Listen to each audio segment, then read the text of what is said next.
మన ప్రభువైన యేసుక్రీస్తు నామములో మీ అందరికీ నా హృదయపూర్వకమైన వందనాలు. దేవుడి దినమంతా మీకు తోడై ఉండి మిమ్మల్ని అందరినీ ఆశీర్వదించును గాక. పరిశుద్ధ గ్రంథంలో నుండి 115వ కీర్తన 9వ చరణాన్ని నేను చదువుతూ ఉన్నాను. మీ పరిశుద్ధ గ్రంథమైన బైబిల్ తెరిచి చూడండి. ఇశ్రాయేలీయులారా, యెహోవాను నమ్ముకొనుడి, ఆయన వారికి సహాయము, వారికి కేడము. ఈ కీర్తనకారుడు తన కీర్తనలో ఒక శ్రేష్టమైన మాట రాస్తున్నారండి. ఏమని రాస్తున్నారు అంటే, తన ఎదుట నిలబడిన ప్రజలను చూచి ఆ ప్రజలతో ఒక శ్రేష్టమైన మాట చెప్తున్నారు. చూడండి, మీరు యెహోవాను నమ్ముకొనండి. మీరు ఆయనను నమ్ముకుంటే ఆయన మీకు సహాయము చేస్తాడు. అంటే ఈ మాట వారితో ఎందుకు చెప్పాడు? ఈ మాట వారితో ఎందుకు చెప్పవలసిన అవసరం ఏంటి అంటే, ఆ దేశంలో ఉన్న ప్రజలు మనుషుల మీద నమ్మకాన్ని పెట్టుకున్నారండి. ఆ దేశ ప్రజలు మనుషులను నమ్ముతున్నారు. అందుకే కీర్తనకారుడు కూడా అంటారు, మనుషులను నమ్ముకొనుట కంటే యెహోవాను ఆశ్రయించుట మేలు అంటాడు. అంటే భూమి మీద ఏ మానవుడు, ఏ మనిషి నమ్మదగిన వాడు కాదు. ఏ వ్యక్తిని కూడా మనం నమ్మిన మన జీవితంలో నమ్మక ద్రోహమే కనపడుతుంది. కానీ నమ్మినవాడు మేలు చేస్తాడని, నమ్మినవాడు క్షేమమును కలగ చేస్తాడు అని, నమ్మి ఆశ్రయిస్తే ఆశీర్వాదకరంగా నిలబెడతాడు అనే మాట ప్రపంచంలో ఎక్కడ మనకు కనపడదండి. నమ్మినవాడు మోసం చేస్తాడు, ఆశ్రయించినవాడు అవమానపరుస్తాడు. ఒకవేళ సహాయం కొరకు కరములు చాపితే సహాయము చేయవలసిన వాడు సహాయము చేయక మౌని అయి నిలిచి ఉంటాడండి. అందుకే కీర్తనకారుడు అంటారు, సర్వ సమాజమా, ఇప్పటి వరకు మీరు మనుషులను నమ్మి, ఇప్పటి వరకు మీరు మనుషులను ఆధారం చేసుకొని, ఇప్పటి వరకు మీరు మనుషులను ఆశ్రయించి, ఇప్పటి వరకు మనుషులు అది చేస్తారు, ఇప్పటి వరకు మనుషులు అది చేస్తారు, ఇది చేస్తారు అని పరుగులు తీస్తూ వెళ్ళారు కదా. ఎవరి దగ్గరికి మీరు వెళ్ళి ప్రాధేయపడినా మీకు సహాయము దొరకదు. అందుకని మీరు ఏం చేస్తారంటే, దేవుని వైపు చూడండి, ఆయనను నమ్ముకోనండి. ఆయనను కానీ మీరు నమ్ముకుంటే తప్పక ఆయన మీకు సహాయము చేస్తాడు. ఎందుకని? ఆయన అన్నాడు కదా, సహాయము చేయువాడను నేనే అన్నాడు. నా ద్వారా నీకు సహాయము కలుగును అన్నాడు. నేను తప్ప వేరొకరు నీకు సహాయము చేయలేని చెప్పాడు. మరి ఆయనను సహాయం కొరకు నీవు ఆయన ఆశ్రయిస్తే తప్పక నీకు సహాయం చేస్తాడు అని ఆ ప్రజలతో కీర్తనకారుడు చెప్పినట్లుగా, ఒక సేవకుడిగా నేను కూడా మీతో ఈ ఉదయకాల సమయంలో చెప్పాలి అనుకున్న నా దేవుని మాట ఏంటంటే, బహుశా ఇప్పటి వరకు ఎవరిని నమ్ముకున్నావో, నమ్ముకున్న వారే నిన్ను అమ్ముకున్నారో, నమ్ముకున్న వారే నిన్ను మోసం చేస్తూ వచ్చారో నాకు తెలియదండి. ఆ వ్యక్తిని ఆశ్రయిస్తే మేలు చేస్తాడని అడుగులు వేశావు.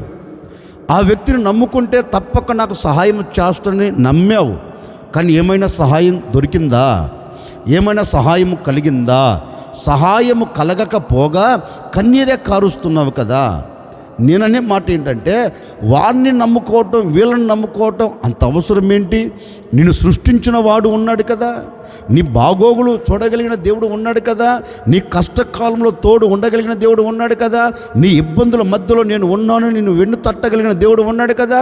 మరి ఆయనను నమ్ముకో, ఆయన మీద నీవు ఆధారపడు, ఆయనను నీవు ఆశ్రయించు. ఆయన మీద నీవు ఆధారపడితే, ఆయనను నీవు నమ్ముకోగలిగితే ఎక్కడ ఒమ్మిపాలు కావు. ఆయన మీద నీవు ఆధారపడితే ఎక్కడ నీకు అపకీర్తి కలగదు. ఆయనను నమ్ముకొని ఆయనను వెంబడిస్తే నువ్వు ఎక్కడ అవమానం చూడవు. గనుక ఈ మాటలు వింటున్న నీవు ఆయన కానీ నమ్ముకోగలిగితేనండి, తప్పక నా ప్రభు ఈ దినమును నీకు సహాయం చేయబోతూ ఉన్నాడు. ఈ దినమును ఆయన నీకు సహాయము చేయుటకు సర్వశక్తి కలిగిన దేవుడు, సహాయము చేసి ఆశీర్వాదకరంగా సమాజంలో నిన్ను విలువగా నిలబెట్టగలిగిన వాడు. గనుక సహాయము చేయగలిగిన దేవుని మీద నీవు నమ్మకాన్ని పెట్టుకోగలిగితేనండి తప్పక ఆయన నీకు సహాయము చేయబోతూ ఉన్నాడు. అందుకే కీర్తనకాడు అంటాడు కదా, మనుషులను నమ్ముకోవద్దండయ్యా, మీరు యెహోవాను నమ్ముకో, ఆయన నీకు సహాయము చేస్తాడు అన్నాడు. నిజమే, ఆయనను మనము నమ్ముకుంటే ఎలాంటి సహాయం మనకు చేస్తాడు? 18వ కీర్తన 29వ చరణాన్ని నేను చదువుతూ ఉన్నాను. మీ పరిశుద్ధ గ్రంథమైన బైబిల్ తెరిచి చూడండి. నీ సహాయము వలన నేను సైన్యమును జయింతును, నా దేవుని సహాయము వలన ప్రాకారమును దాటుదును. కీర్తనకారుడు అంటాడండి, నేను నా దేవునిని నమ్ముకున్నాను గనుక ఇప్పుడు నా దేవుడు ఏం చేస్తున్నాడంటే నా ఎదుట నిలబడిన శత్రువులందరి మీద నాకు జయం ఇచ్చుటకు ఆయన నాకు సహాయము చేశాడు. ఈ శత్రువులందరినీ నేను ఎలా జయించగలిగాను? నా బలము ద్వారా కాదు, నా శక్తి ద్వారా కాదు, నాకు కలిగిన జ్ఞానము ద్వారా కాదు. నేను నా దేవుని మీద ఆధారపడిపోయాను. నేను నా దేవుని నమ్ముకున్న నా దేవుడు ఏం చేశాడంటే నాకు జయమిచ్చాడు.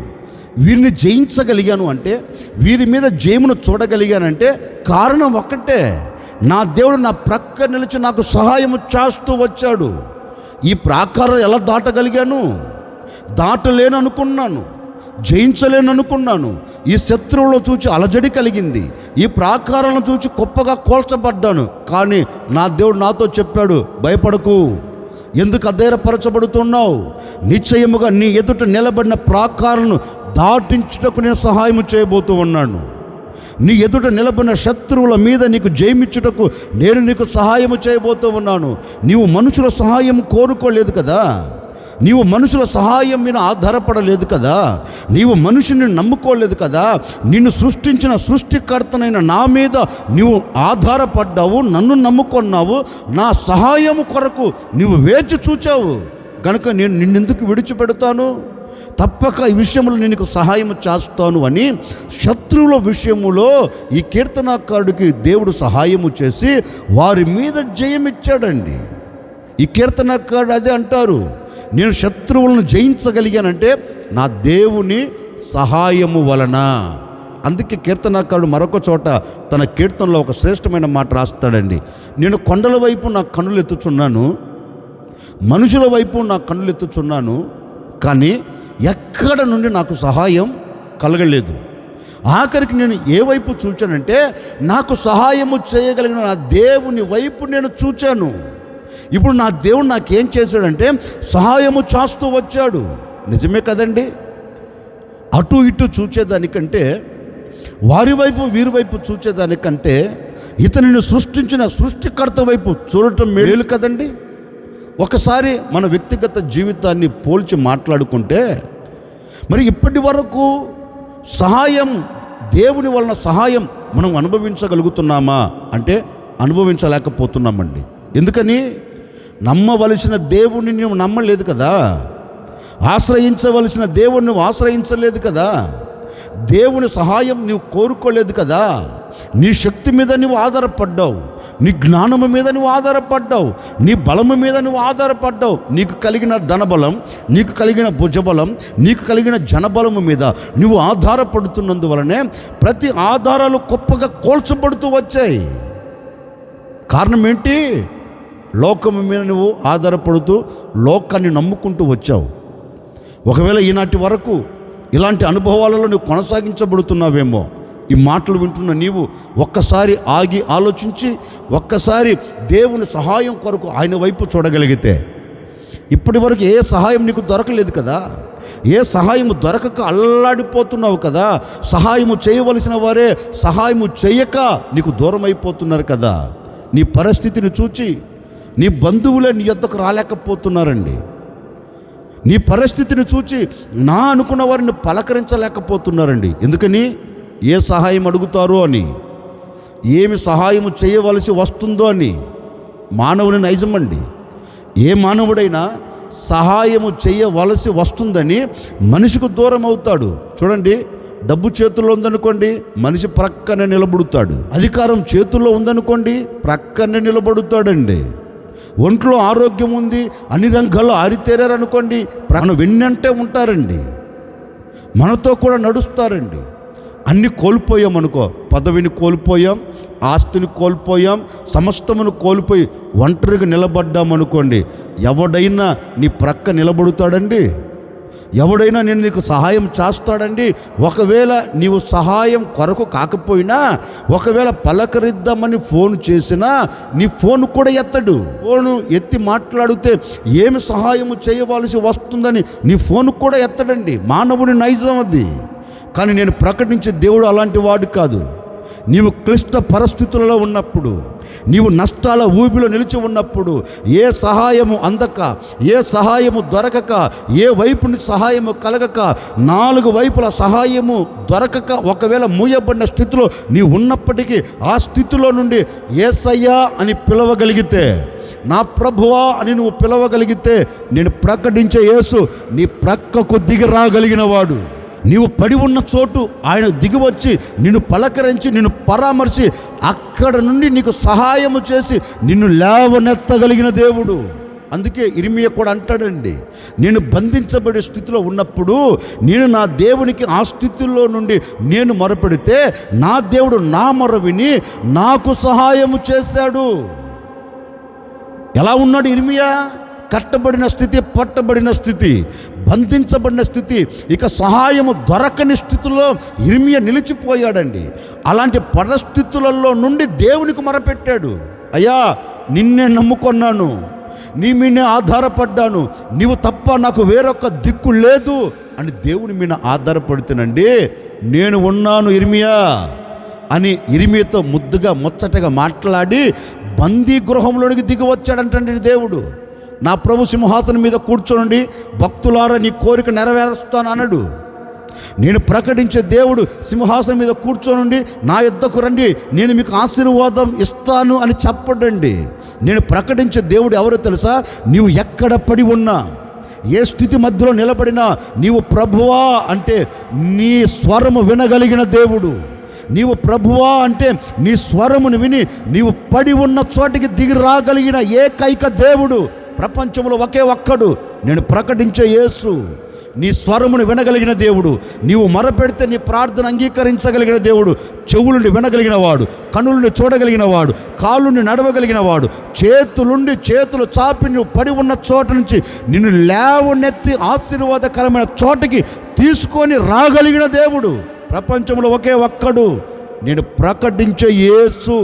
ఆ యేసును నువ్వు పిలవగలిగితే, నీ కష్టకాలంలో ఆ యేసును నమ్ముకోగలిగితే, నీ ఇబ్బందుల కొలిమిలో నువ్వు పడి ఉన్నప్పుడు ఆయన మీద నువ్వు ఆధారపడి ఆయన పిలవగలిగితే నీ ప్రక్కకు దిగి రాగలుగుతాడండి. నువ్వు ఎక్కడ పడి ఉన్నా అక్కడికి దిగి రాగలిగిన దేవుడు, సర్వశక్తి కలిగిన దేవుడు. మరి ఏ పరిస్థితుల్లో నీవు ఉన్నావో, అందరినీ నమ్మి మోసపోతూ వచ్చావా? ఈరోజు నా ప్రభు వైపు చూడు, ఈరోజు నా దేవుని వైపు చూడు. నీవు దాటలేని ప్రాకారాలను నీవు దాటేటట్లుగా సహాయము చేయగలిగిన దేవుడు. శత్రువుల మీద జయము పొందలేక శత్రువులు భయపడుతుంటే ఆ శత్రువుల మీద నీకు జయమిచ్చి ముందుకు తీసుకొని వెళ్ళగలిగిన వాడు, సహాయము చేసి ఆ శత్రువుల మీద నీవు జయము పొందినట్లుగా నీకు సహాయము చేయగలిగిన దేవుడు అండి. అందుకే కీర్తనకారుడు అంటాడు, నా దేవుని సహాయం వలన ప్రాకారాలను దాటాను, నా దేవుని సహాయం వలన నేను సైన్యాన్ని జయించాను. ఎందుకని? నేను ఆయన నమ్ముకున్నా. ఈ విషయంలో నాకు తప్పక ఆయన సహాయం చేస్తాడని నమ్మా. ఆయనను నేను నమ్మాను కనుక ఆయన నాకు సహాయం చేశాడు. ఈరోజు ఒక సేవకుడిగా నా ముగింపు మాటలుగా నేను కూడా మీరు చెప్పే మాట ఏంటంటే, ఇప్పటి వరకు ఆయన మీద నువ్వు ఆధారపడక, ఆయన నమ్ముకోక ఎంతగా గొప్పగా కొలచబడ్డావో నాకు తెలియదండి. ఈ ఉదయకాల సమయంలో మనసు విప్పి మనసారా, ప్రభువా నేను నిన్నే నమ్ముకొని ఉన్నాను, నీ మీదే ఆధారపడి ఉన్నాను, ఒక్కసారి నా వైపు చూడవా అని ప్రభువును పిలవండి. తప్పక నీవు పడి ఉన్న స్థలంలోనికి నా ప్రభు దిగి రాబోతూ ఉన్నాడు. నా ప్రభు దిగి వచ్చి నీకు సహాయం చేయబోతూ ఉన్నాడు, నేను లేవనెత్తబోతూ ఉన్నాడు. ఇప్పటి వరకు సహాయం కలగదు అని కన్నీరు కారుస్తున్నావా? కన్నీరు కార్చవలసిన అవసరమే లేదండి. మొర్దెకై ఒక మాట అంటాడు, యూదులకు వేరొక దిక్కు నుండి దేవుని సహాయం కలుగుతుంది. నిజమే, నీవు ఏ పరిస్థితిలో ఉన్నా ఈరోజు నా ప్రభు నీకు సహాయమును పంపబోతూ ఉన్నాడు. నువ్వు ఆయన నమ్ముకుంటే తప్పక సహాయమును చూడబోతూ ఉన్నావు. వ్యాపారం గొప్పగా కూల్చబడిందా? చేతి పని గొప్పగా కూల్చబడిందా? ఉద్యోగం లేక అల్లల్లాడిపోతున్నావా? నీ కుటుంబం అంతా ఆశీర్వాదకరంగా ఉండవలసిన నీ కుటుంబం శాపం అనుభవిస్తుందా? స్వర్గసీమలుగా బ్రతకవలసిన నీ కుటుంబం నరకయుక్తంగా మార్చబడిపోయిందా? కలవరపడవలసిన అక్కర్లేదు. కరుణామయుడు నిన్ను కనికరించబోతూ ఉన్నాడు. కరుణామయుడు నీ మీద వాత్సల్యతను చూపెట్టబోతూ ఉన్నాడు. ఆయన సహాయమును పంపి నిన్ను లేవనెత్తబోతూ ఉన్నాడు. ఈ దినమే నా దేవుని సహాయం నీకు కలుగునుగాక. నా దేవుని సహాయం నీ కుటుంబానికి కలుగునుగాక. తప్పక నా దేవుడిని దాటిపోకుండా నీవు ఆయన మీద ఆధారపడ్డావు గనక, నీవు ఆయన నమ్ముకున్నావు గనక నిన్ను దాటిపోకుండా నీ మీద కనికరపడి ఆ కరుణామయుడు నీకు సహాయము చేయునుగాక. ఈ దినము నుండి ప్రాకారాలను దాటగలిగిన సహాయం దేవుడు నీకు దయచేయబోతూ ఉన్నాడు. ఈ దినము నుండి శత్రువుల మీద నీవు జయము పొందినట్లుగా దేవుని సహాయం నీ కుటుంబానికి కలగబోతుంది. నీ కుటుంబం దేవుని సహాయముతో సాగి వెళ్ళునుగాక. ఆశ్చర్యకరుడా, మీకు స్తోత్రాలు చెల్లిస్తూ ఉన్నాం. మీరంతైనా సర్వశక్తి కలిగిన దేవుడవు తండ్రి. నిజమే, ఇశ్రాయేలీయులు మిమ్మల్ని నమ్ముకొని మీ ద్వారా సహాయమును చూచినట్లుగా మేము నేను నమ్ముకుంటున్నాం. మేము నీ మీద ఆధారపడుతూ ఉన్నాం. ఈ దినం మీరు మాకు సహాయము చేయండి అయ్యా. సైన్యమును జయించగలిగిన సహాయం, ప్రాకారాలను దాటగలిగిన సహాయం, శ్రమలను దాటగలిగిన సహాయం ప్రతి కుటుంబానికి మీరు దయచేయండి. ఏ శ్రమల మధ్యలో ఉన్నారో, ఏ ఇబ్బందుల మధ్యలో ఉన్నారో, ఏ ఇక్కట్ల మధ్యలో ఉన్నారో, ఏటి మధ్యలో నలపబడుతూ సహాయము కలగక ఇప్పటి వరకు కుమిలిపోతున్నారో, ఈ మాటలు విని ఎందరైతే నిర్ణయం తీసుకున్నారో ప్రతి కుటుంబం సహాయము పొందినట్లుగా మీరు సహాయం చేయబోతున్నందుకై మీకు స్తోత్రం. ఈ దినమున ప్రతి కుటుంబానికి సహాయం కలుగునుగాక. ప్రతి వ్యక్తికి సహాయము కలుగునుగాక. సహాయము చేత ప్రాకారాలు దాటుదురుగాక. సహాయము చేత సైన్యం మీద జయము పొందుదురుగాక. అలాంటి కృప ఈ బిడ్డలకు మీరు దయచేయమని యేసు నామములు అడిగి వేడుకొనుచున్నాము తండ్రి. ఆమెన్. ఈ దినమంతా నా ప్రభు మీకు సహాయము చేసి సైన్యమును దాటగలిగిన శక్తి, ప్రాకారాలను దాటగలిగిన బలము నా దేవుడు మీకు దయచేయునుగాక.